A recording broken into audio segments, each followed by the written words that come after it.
안식일입니다. 네.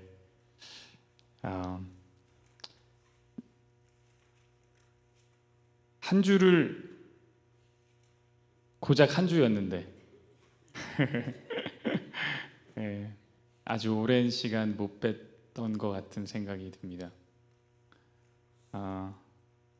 지난주는 제가 합회 야영에 참석했습니다. 제 캐롤라이나 합회 야영에 처음 참석한 거고, 제가 이렇게 한 주 전체를 다 참석하는 것도 처음이었습니다. 근데 아주 그 장소가 너무 좋더라고요. 도착하자마자 아유, 우리 교우님들도 오시면 참 좋겠다라는 생각이 많이 들었습니다. 그래서 저희끼리라도 한번 가도 좋겠다 이런 생각이 들었습니다. 우리 지난주는 우리 목사님께서 하나님의 은혜, 우리 사도행전 20장 말씀으로 함께 은혜를 나누어 주셨습니다. 저도 이제 다 여행이 끝나고 집에 돌아오는 길에 우리 목사님 설교를 이렇게 쭉 들으면서 그래 이렇게 위로를 받으면서 또 결심하면서 이렇게 왔던 기억이 있습니다.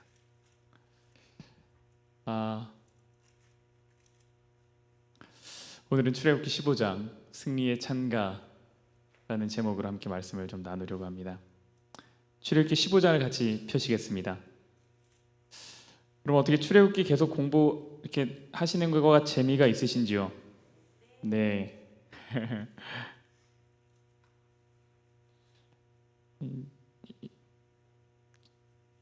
출애굽 사건의 절정은 어디에서 나타나냐면 이 출애굽기 15장에서 나타납니다. 모세의 노래입니다. 여러분, 동서양 할 것 없이 노래, 춤, 그리고 시, 이런 것들은 사람이 느끼는 감정을 아주 직설적으로 표현하는 어떤 문화 형식인 것 같습니다. 여러분, 이제 예술이라는 영역이 있잖아요. 예술. 예술이 뭐가 있습니까? 그림이 있죠. 그리고 하나는 뭐가 있어요? 이제 음악. 크게 우리가 이제 두 개를 나누죠. 그림과 음악의 차이가 무엇일까요? 같은 예술인데 그림과 음악의 차이요. 맞아요. 눈으로 보고 귀로 듣고. 그 이야기는, 그림은 그 흘러가는 시간을 붙들어서 감상하는 것 혹은 표현하는 것입니다. 네. 음악은 이제 흘러가는 가운데 느끼고 표현하는 거죠. 그래서 그림은 아주 정적이죠. 예술품, 조각품들이 아주 정적이죠. 그냥 고정되어 있는 경우들이 되게 많아요. 그리고 노래랑 음악은 아주 역동적입니다. 동적입니다. 그래서 종종 예술가들 가운데, 미술 작가들 가운데 어떤 그 찬사를 받는 경우 중 하나는 동적일 수밖에 없는 미술품이, 정적일 수밖에 없는 미술품이 이제 동적으로 느껴지게 되면 사람들이 이제 감탄을 하죠. 왜요? 미술이라는 것, 조각품이라는 건 사실 멈춰 있는 거고 그 시간이 이제 정리되는 것처럼 느껴지는데 그것에 어떤 변화가 일어날 때 사람들이 이제 감탄하는 거예요. 대표적인 사람이 지금 떠오르는 건 우리 한국에 이제 돌아가신 백남준 씨. 그분은 조각을 어떤 걸로 했냐면 TV를 가지고 다 예술품을 만들었어요. 그래서 TV로 탑도 만들고 TV로 뭐도 만들었냐면 로봇 같은 것들을 만들어요. 그러면 TV들이 이제 화면이 계속 바뀌니까 시간의 흐름 속에 있잖아요, 그죠? 그러니까 이제 정적일 수밖에 없는 미술품에 어떤 동적인 것이 가미가 된, 시간의 흐름 동안 느낄 수 있는, 그럴 때 이제 사람들은 아주 뭐 이렇게 또 다른 시도처럼 이야기를 하고 감탄합니다. 그림의 감동을 받기 위해서는 그래서 좀 한동안 머물러 있어야 돼요. 이렇게. 그래서 이제 미술 그 안에 가보신 분들은 혹시 느끼실지 모르겠는데 이제 그림 앞에서 한참 동안 이렇게 있잖아요, 그죠? 이게 무슨 의미일까 이렇게 보잖아요. 그런데 음악은 그러지 못하죠. 그냥 훅 흘러가 버립니다. 그래서 음악이 가지고 있는 강점이 있어요. 그래서 뭐냐면 그 순간순간 바로 반응할 수 있다라는 거예요. 아주 그 감정의 공유가 너무 다이나믹하죠. 음악이 가지고 있는, 노래가 가지고 있는 힘이 있습니다. 여러분, 열재앙을 지나서 홍해가 갈라지고 이스라엘 백성들은 그 바다를 뭐처럼 건넜다라고 성경은 표현합니까? 마른 땅처럼 건넜다고 표현을 합니다. 이 과정을 지난 사람들이 부르는 노래가 있어요. 승리의 기쁨, 구원의 기쁨이 가득 담긴 노래입니다. 그것이 출애굽기 15장에 등장하는 모세의 노래입니다. 성경에 노래들이 꽤 많이 등장합니다. 그 중에 가장 유명한 노래 중에 하나가 뭐예요? 이 모세의 노래입니다. 왜 그러냐면 일단 이후에 좀 다루겠지만 마지막 날에 우리가 부를 노래가 무슨 노래라 그래요? 모세의 노래, 곧 어린 양의 노래라고 말하기 때문이죠. 네. 여러분, 이 출애굽기 15장에 등장하는 모세의 노래는 어떤 사람이 아주 고심하고 또 고심하고 오랜 시간에 걸쳐서 썼다 지웠다를 반복해 가면서 아주 은유가 가득 담긴 어떤 문학 작품이 아니에요. 이것은 그들의 구원의 경험에 대한 아주 즉각적이고 직설적이고 역동적인 표현이죠. 구원을 경험한 사람들이 마땅히 가질 수밖에 없는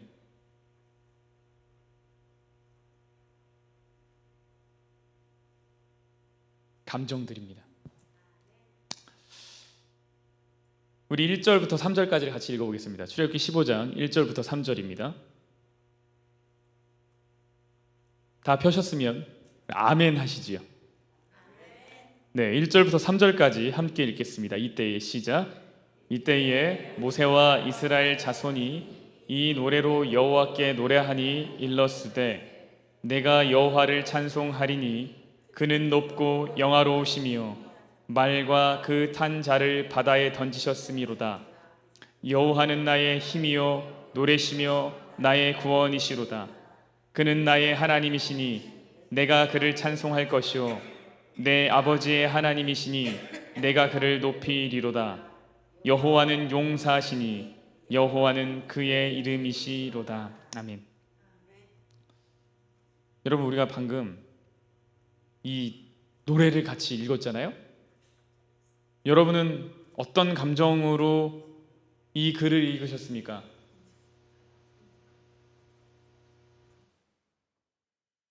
이 감격적인 노래를 읽는 데 있어서 어떤 기대감을 가지고 계신가요? 제가요 이제 말씀을 준비하려고 15장 이렇게 읽잖아요. 그런데 너무 건조하게 읽고 있는 거예요, 제가. 이때 모세와 이스라엘 자손이 노래로 여호와께 노래를 하니 일렀을 때 내가 가만히 생각해 보니까 이 노래가 그런 노래가 아니지 않습니까? 제가 불러보라고요?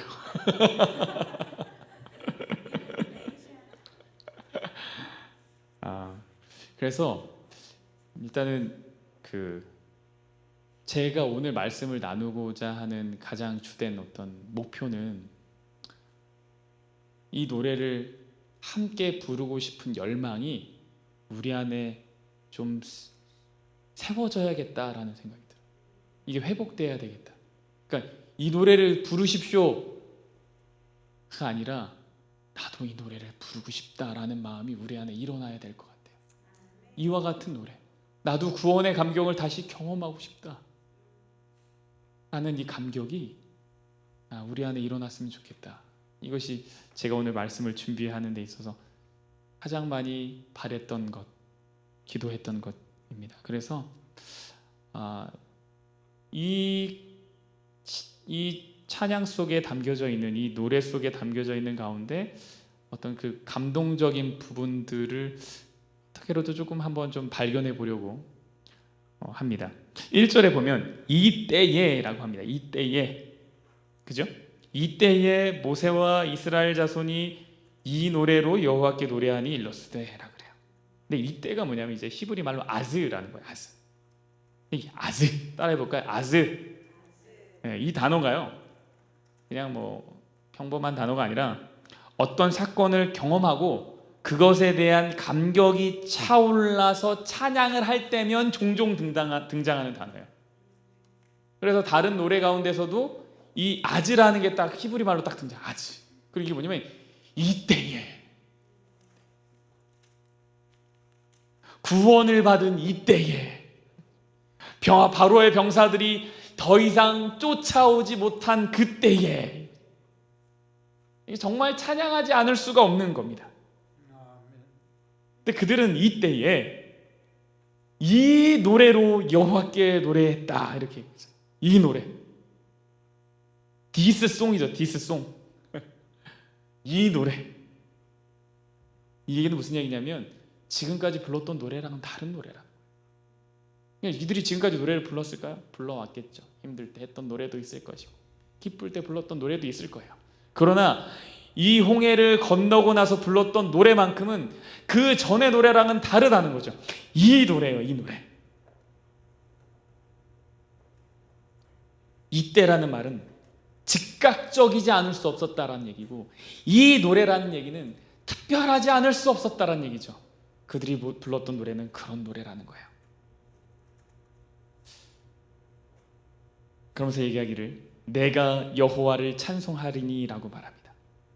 근데 여러분, 이게 지금 누가 부른 노래냐면 이때에 누가 노래를 불렀대요? 모세와 이스라엘 자손이 노래를 불렀어요. 그러니까 이 노래는 합창입니까? 합창입니다. 그죠? 그들이 경험한 구원의 경험은 어떻게 보면 집단적인 경험이 맞습니까? 그렇죠. 그런데 그들은 찬양할 때 뭐라 그러냐면 우리가 라고 하지 않고 내가 라고 한다는 거예요. 이건 뭐냐면 아주 지극히 가슴 깊숙한 곳에서부터 내 개인의 경험으로부터 터져 나오는 노래. 그러니까 잘 생각해 보세요. 사방이 막혀 있었어요. 앞에는 홍해밖에 없었어요. 여기를 건너갈 엄두조차 나지 않았어요. 뒤에는 바로의 병사들이, 군대가 쫓아오고 있어요. 구원의 길은 막혔다라고 생각했는데 하나님이 그 길을 열어주셨어요. 불가능한 걸 가능하게 해주셨어요. 그리고 좌우에 바닷물이 벽처럼 되어서 그곳을 마른 땅처럼 걸었다고 성경은 표현하고 있어요. 그 길을 걸은 사람들이 밖에 나와서 얼마나 감격적이겠어요. 내가 하나님 찬송한다. 여기 밑에서부터 깊숙한 곳에서부터 터져 나오는 고백입니다. 찬양하지 않고는 견딜 수 없다라는 얘기예요.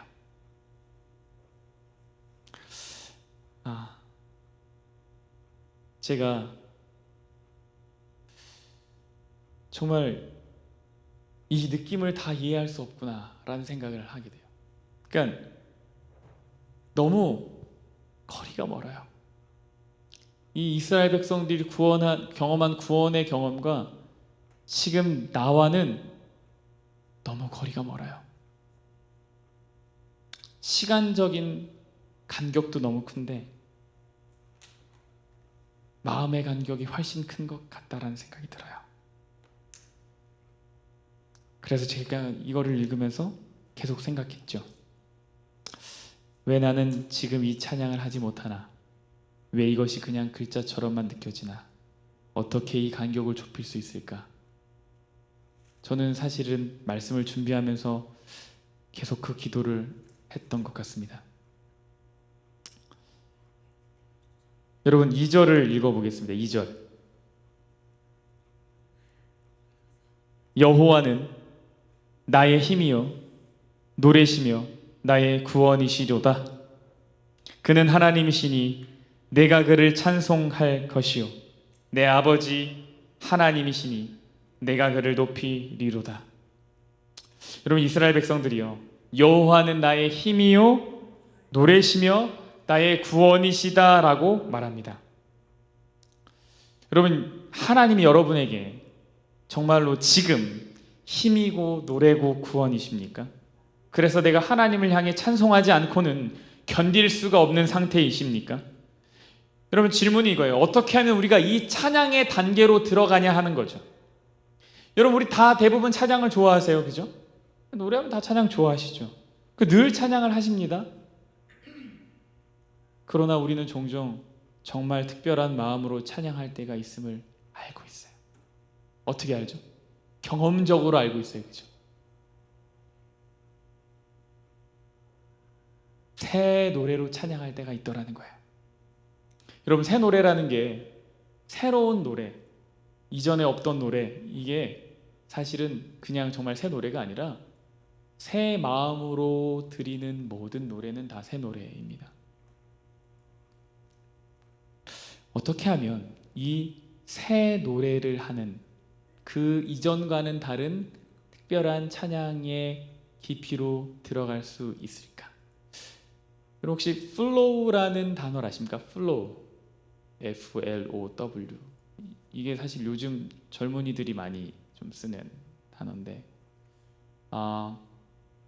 이제 이거를 한국말로 하면 몰입이라고 이제 많이 번역을 했습니다. 인간은 언제 행복감을 느낄 수 있나에 대해서 40여 년 동안 연구했던 사람이 발견한 자기가 비밀이래요. 40년 동안 연구했는데 이거 나의 비밀이다. 사람은 언제 행복하나? 인간은 몰입을 할 때 행복하더라. 그래서 그 몰입의 단계를 경험한 자만이 행복을 경험한대요. 어딘가에 깊숙하게 집중할 수 있는 사람, 행복한 사람인 거라. 그래서 이 찬양에 몰입의 단계가 필요한 거죠. 완전히 그 새 노래로 찬양하는 단계로 들어가는데, 여기에 어떻게 들어가냐 이거예요. 이 단계로 어떻게 하면 된다고요? 새 마음. 그 새 마음의 단계로 어떻게 들어갈 수 있나? 이게 힌트가 있더라고요. 출애굽기 14장 31절이에요. 15장 1절 바로 전 14장 31절입니다. 읽겠습니다. 이스라엘이 여호와께서 애굽 사람들에게 행하신 그 큰 능력을 보았으므로 백성이 여호와를 경외하며 여호와와 그의 종 모세를 믿었더라. 그리고 나서는 이때에라고 나와요. 그러니까 이스라엘 백성들의 마음속 깊은 곳에서 터져나오는 찬양의 배경을 누가 잘 설명하고 있는 거냐면 출애굽기 14장 31절이 잘 설명하고 있는데, 여기서 동사만 제가 한번 따볼게요. 동사만 따보면 어떻게 되냐면, 그 큰 능력을 뭐예요? 보았으므로 백성이 여호와를 뭐예요? 경외해서 여호와와 그의 종 모세를 어떻게 해요? 믿었더라. 능력을 보고 여호와를 경외하고 하나님을 믿으면 어느 단계로 들어가냐면 이 깊은 찬양의 단계로 들어간다라고 오늘 본문은 말하고 있는 겁니다. 이 세 가지가 우리 안에 다 담겨져 있을 때 비로소 찬양이 터져 나올 수 있는 거죠.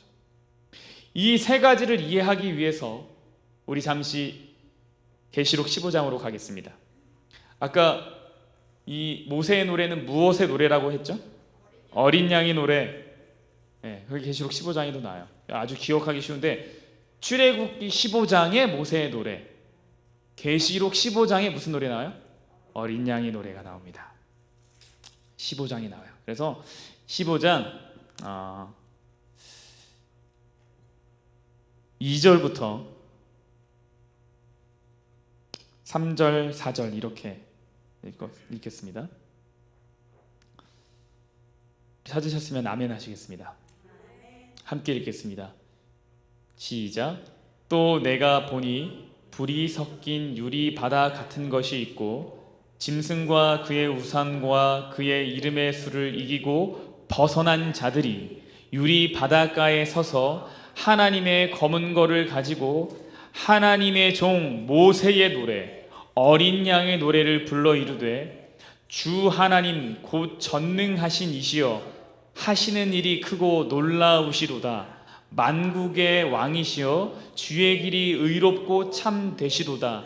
주여 누가 주의 이름을 두려워하지 아니하며 영화롭게 하지 아니하오리이까. 오직 주만 거룩하시니이다. 주의 의로우신 일이 나타났음에 만국이 와서 주께 경배하리이다 하더라 라고 얘기했어요.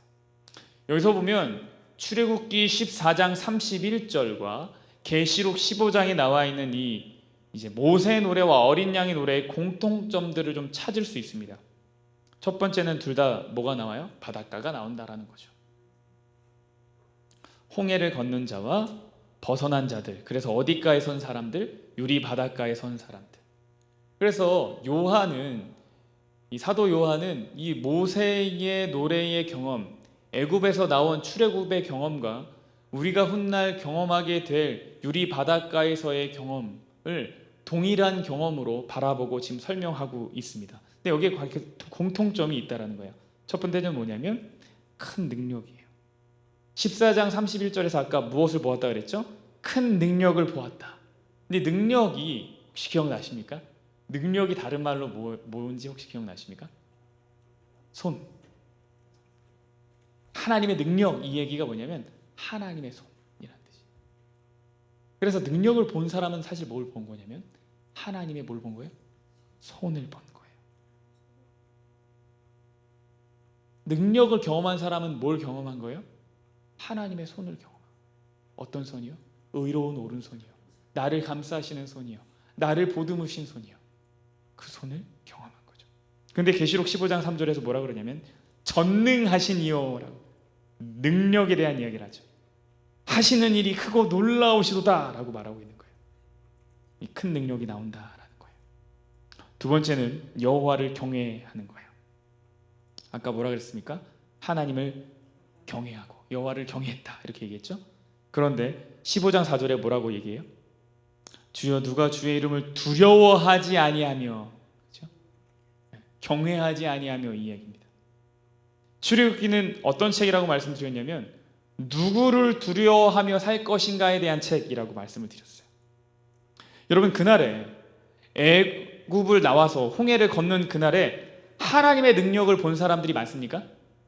사실 본 사람 너무 많아요. 어쩌면 누가 제일 가까이서 봤을까요? 애굽 사람이 가장 가까이서 봤어요. 그죠? 성경에는 자세하게 기록되어 있지 않지만 부조화 선지자에 보면 그 과정이 아주 세세하게 기록되어 있는데 이스라엘 백성들이 이제 홍해 앞에 섰을 때 이제 그들이 건너가지 못하고 주저하고 있을 때 애굽의 바로와 병사들이 이 뒤에까지 쭉 쫓아왔잖아요. 바로 공격하지 못했던 이유가 있습니다. 무엇 때문인지 아십니까? 맞아요. 구름 기둥과 불 기둥이 그들 사이를 이제 어지럽혔다라는 표현이 나와요. 그 구름 기둥이 한가운데 들어갔던 사람들이 누구예요? 애굽 사람들이죠. 네? 그 갈라진 것을 본 사람도 누구예요? 애굽 사람들이죠. 걸어가다가 그 물이 다시 자신들한테 쏟아지는 걸 경험했던 사람도 누구예요? 애굽 사람들이죠. 그러나 그들은 뭐 하지 않았어요? 하나님을 경외하는 단계에 이르지 못했던 거죠. 그래서 그들은 뭐 하지 못하냐면 구원의 노래를 부르지 못하는 거예요. 어쩌면 우리가 구원의 노래를 부르지 못함은 하나님을 경외하지 않음 때문은 아닌가라는 생각이 들어요. 우리가 구원의 노래를 크게 부르지 못하는 이유는 지난날 내 삶 가운데 하나님 앞에 감추고 싶은 그 어떤 것들이 내 마음에 있기 때문에 그 노래를 부르지 못하는 것 아니겠습니까? 하나님은 이미 우리를 그 모든 죄로부터 건지셨다라는 걸 여러분 꼭 기억하셨으면 좋겠어요. 이후에 나오지만 철저하게 은혜로만 구원.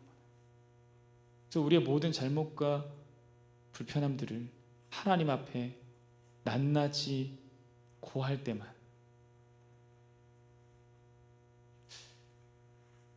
하나님 앞에 경외하는 삶을 살아갈 수 있겠죠. 그때 뭐 할 수 있냐면 그 찬양의 깊은 찬양의 단계로 들어갈 수 있다라고 성경은 말합니다. 그리고 세 번째는 여호와를 믿는 것이죠. 여호와를 경외하는 자는 하나님을 믿는 단계에 이를 수 있어요.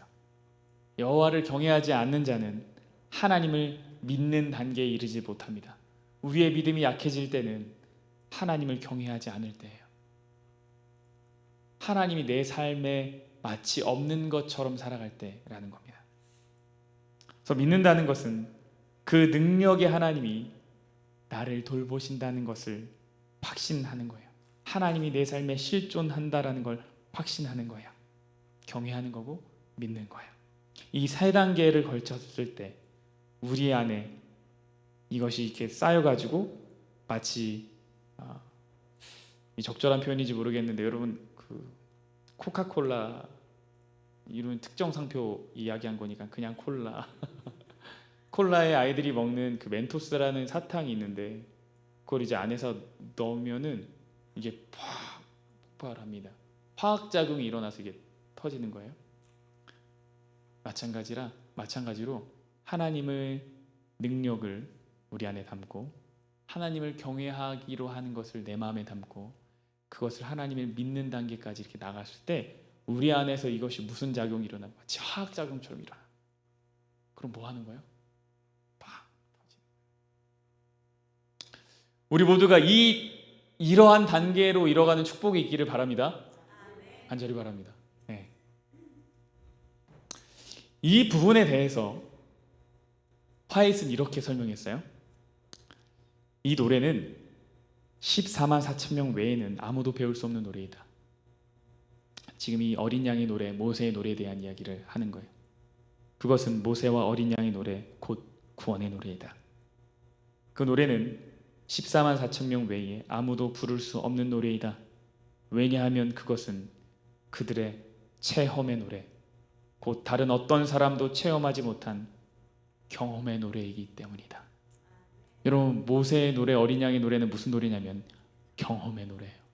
경험하지 않는 사람들은 결코 부를 수가 없어요. 결코 부를 수가 없어요. 우리가 아무리 목소리 높여 불러보려고 해도 이 이스라엘 백성들과 같은 노래를 결코 부를 수 없어요. 뭐 하기 전에는요? 경험하기 전에는요. 뭐 하기 전에는요? 하나님의 능력을 보기 전에는요. 뭐 하기 전에는요? 그 능력을 보고 하나님을 경외하는 삶으로 선택하기 전에는요. 그래서 그 능력의 하나님이 나를 돌보고 계신다는 것을 깊숙이 믿어지는 그 경험을 하기 전에는 우리는 결코 부를 수 없을 거예요.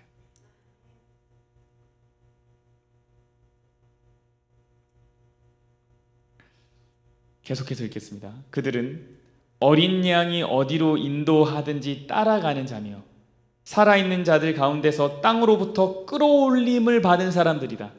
그들은 처음 익은 열매로 하나님과 어린 양에게 속한 자들이다. 그러면 화이시 뭐라고 표현하냐면 이 노래를 부르는 사람은 어린 양이 어디로 인도하는지 따라가는 자다 이렇게 얘기했어요. 그러니까 이거를 모세 때로 바꿔 생각하면 어떤 거냐면 구름 기둥과 불 기둥이 어디로 인도하든지 따라가는 자, 그죠? 광야로 이끌어가든 좌우에 산이 있고 눈앞에 홍해가 있는 길이든지 어디로 가든지 따라가는 자들만이 뭐 할 수 있어요? 구원의 노래를 경험할 수 있어요. 그 길로 가지 않으면 결코 부르지 못해요. 그러니 여러분 마음속에 나도 이 노래 부르고 싶은데, 나도 정말 이스라엘 백성들처럼 찬양하고 싶은데, 나도 그냥 정말 운전을 하든지 설거지를 하든지 무엇을 하든지 간에 하나님을 생각하고 그분을 떠올리면 내 안에서 깊숙한 곳에부터 찬양이 터져 나왔으면 좋겠는데 하시는 분들이 오늘 계시다면 어느 길로 가든지 따라가는 자만이 그 노래를 부를 수 있다는 걸 꼭 기억하시기 바랍니다. 네. 그리스도의 은혜를 구하며 한 걸음 한 걸음 따라가는 사람들만이 부를 수 있어요. 우리 출애굽기 15장 다시 좀 돌아가세요. 여러분, 출애굽기 15장에 보면 3절에 보면 아주 재미있는 표현이 나옵니다. 하나님이 뭐라고 묘사가 되어 있죠? 하나님을 뭐라고 부릅니까? 용사라고 불러요. 여호와는 용사시니 여호와는 그의 이름이시로다. 여러분, 이게 찾아보니까 용사라는 단어를 하나님에게 처음으로 붙인 곳이 여기예요. 네, 싸우다라는 단어로 많이 그 전에도 조금씩 나오긴 하는데 하나님한테 이 용사라는 단어를 붙인 처음 곳이에요. 하나님이 용사라는 이 개념이요, 고대 이스라엘 역사와 신앙의 역동성을 부여하는 아주 중요한 요소입니다. 이스라엘 백성들은 이 출애굽 경험을 통해서 하나님이 우리를 위해서 싸워주시는 분이구나라는 개념이 아주 분명하게 생긴 거예요. 강하게 이것을 깨닫게 된 거예요. 그래서 이후로부터 이 경험을 통해서 하나님은 전쟁에 직접 나서시는 분, 나를 위해서 싸우시는 분, 하나님은 나의 용사라는 것이 그들의 마음속에 확 자리를 잡게 된 것입니다. 이 개인적인 경험이 너무 중요해요. 여러분, 하나님은 여러분에게 어떤 분이십니까? 하나님은 나에게 어떤 분이십니까? 내가 경험한 하나님은 어떤 분인가?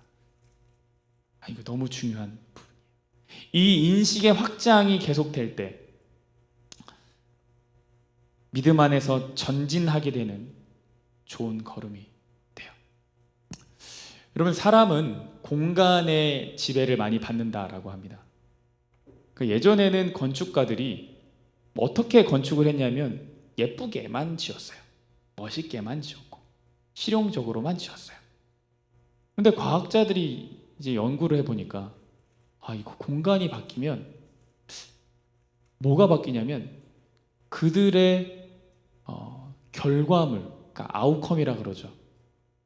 그게 바뀌는 거예요.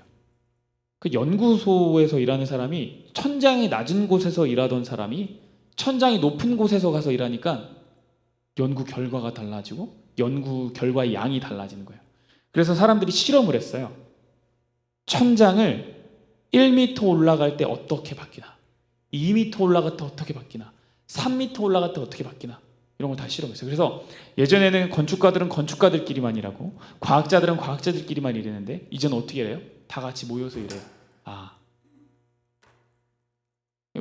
지식의 공유와 그 다음에 그 생각의 공유들이 영역을 뛰어넘어서 막 일어날 때 이게 새로운 것들을 계속 발견하게 되는 거죠. 하나님에 대한 인식의 확장이 필요해요. 사단은 우리가 하나님을 인식하고 이해하는 데 있어서 굉장히 그 낮은 천장 속에서 이해하게 만들고 싶어 하겠죠. 우리 안에서 이 천장의 높이가 높여져야 돼요. 그래서 과학자들이 재밌는 걸 했어요. 만약에 천장은 그대로 두고 천장을 다 거울로 달아버리면 무슨 일이 생길까? 그죠? 왜요? 우리가 느끼기에는 어떻게 돼요? 넓게 보이니까. 그랬더니 실제로 좋은 연구 결과들이 나온 거예요. 인식의 확장이 다른 결과를 가져오는 거죠. 하나님에 대해서 그냥 배운 것, 그냥 들은 것, 그것을 넘어서는 인식의 확장, 하나님의 크신 존재, 그분의 일, 사역, 이런 것들을 끊임없이 묵상하고 생각하고 넓혀갈 때 우리가 뭐 할 수 있냐면 승리의 찬가를 부를 수 있습니다. 여러분, 이 출애굽기 15장의 모세의 노래가 가진 아주 큰 개념을 잘 보여주는 성경절이 있어서 좀 나누고 좀 맞추려고 합니다. 출애굽기 15장 17절입니다. 주께서 백성을 인도하사 그들을 주의 기업의 산에 심으시리이다. 여호와여, 이는 주의 처소를 삼으시려고 예비하신 것이라.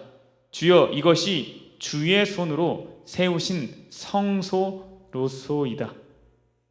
여호와께서 영원무궁하도록 다스리시도다 하였더라.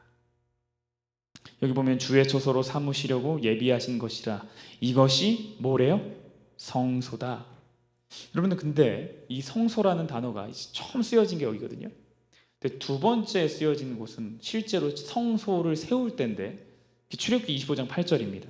근데 거기는 뭐라 그러냐면 내가 그들 중에 거할 성소를 그들이 나를 위하여 짓되. 그들이 누구냐면 이스라엘 백성들이고 내가 누구냐면 하나님이에요. 그러니까 성소 누가 짓는 거예요? 하나님이 짓는 거예요? 이스라엘 백성이 짓는 거예요? 이스라엘 백성들이 짓는 거예요. 실제로 성소를 지을 때 그렇게 지었다고요. 하나님이 안 지었어요. 이스라엘 백성들이 지었죠. 근데 오늘 출애굽기 15장 17절에서 뭐라 그래요? 누구의 손으로 세웠대요? 주의 손으로 세운 성소래요. 그럼 이거 두 개 충돌되는 거 아닙니까? 출애굽기 15장은 주의 손으로 세우신 성소라 그러고 출애굽기 25장은 이스라엘 백성이 지은 성소라 그래요. 같은 성소인데 하나는 주의 손이고 하나는 이스라엘 백성들이 지은 성소라는 거예요. 이 말을 잘 이해하기 위해서는 그 앞의 내용을 보면 돼요. 하나님 뭐라 그래요? 여호와여 이는 주의 처소를 삼으시려고 뭐 하신 거라고 말합니까? 예비하신 것이라고 말해요. 그러니까 이 얘기는 무슨 얘기냐면 하나님은 우리에게 성소를 지으라고 말씀하시고 실제로 그 성소를 짓게 하시지만 그 모든 일의 준비는 누가 하신다라는 거예요? 하나님이 하신다라는 거예요. 이 모든 경험은 누가 하시는 거냐면 하나님의 준비로 이루어지는 거예요. 출애굽기 15장의 찬양의 내용은 하나님이 우리의 가는 길을 예비하시고 준비하셨다라는 거예요. 그래서 모든 어려움들도 이겨나갈 수 있도록 하나님이 일하고 계시다라는 거예요. 그것이 출애굽기 15장의 내용이고 그것을 경험한 사람들이 부른 노래예요. 그래서 13절에 출애굽기 15장 13절에 이렇게 얘기해요. 주의 인자하심으로 주께서 구속하신 백성을 인도하시되 주의 힘으로 그들을 주의 거룩한 처소에 들어가게 하시나이다. 내 힘으로 들어가는 게 아니라 누구 힘으로 들어간다고요? 주의 힘으로 들어가는 거예요. 그 준비하심 속에서 일하는 거죠. 오늘 제가 교회로 오는 길에 전화 한 통화를 받았습니다. 사실 미스드 콜이었어요. 그래서 이제 보이스 메시지가 있더라고요. 다 들었는데 안녕하세요 목사님, 저는 타주에 사는 사람인데 혹시 이승민 목사님의 연락처를 알 수 있을까요? 이렇게 물어봐요. 제가 다짜고짜 누군지도 모르고 성함도 안 밝히셨는데 그냥 연락처를 또 남의 연락처를 드릴 수가 없어서 제가 전화를 드렸어요. 성함도 모르고 어디 계시는 분인지도 모르겠지만 이분이 말씀하시기를 근데 왜 연락처를 아시고 싶으시죠? 죄송하지만 제가 평소에 유튜브를 보는 건 아닌데 우연치 않게 샬롯 교회 안식일학교 영상을 봤고 이승민 목사님께서 하시는 사역과 그분께서 도움을 바란다는 영상을 봤다고. 그래서 자기가 목사님께 연락을 좀 드리고 싶다고. 그래서 제가 안 되겠습니다 이렇게 했을까요?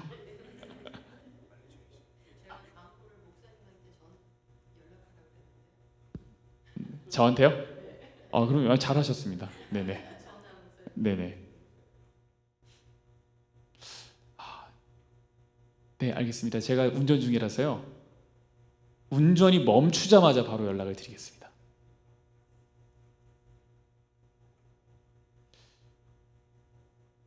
너무 기분이 좋았어요. 하나님이 이렇게 일하시는구나. 하나님이 이렇게 일하시는구나.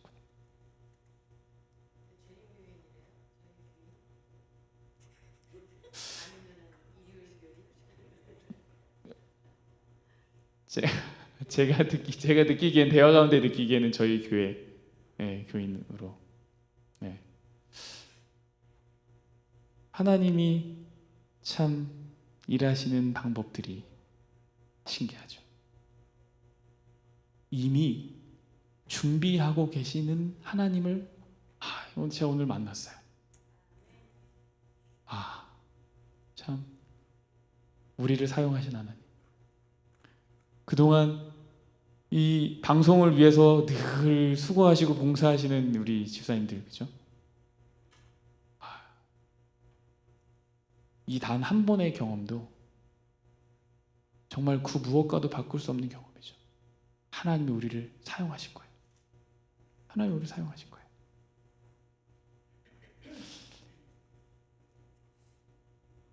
이 경험들, 하나님의 손, 우리가 오늘 하나님의 방금 손을 본 거 아닙니까? 그 능력을 본 거 아닌가요?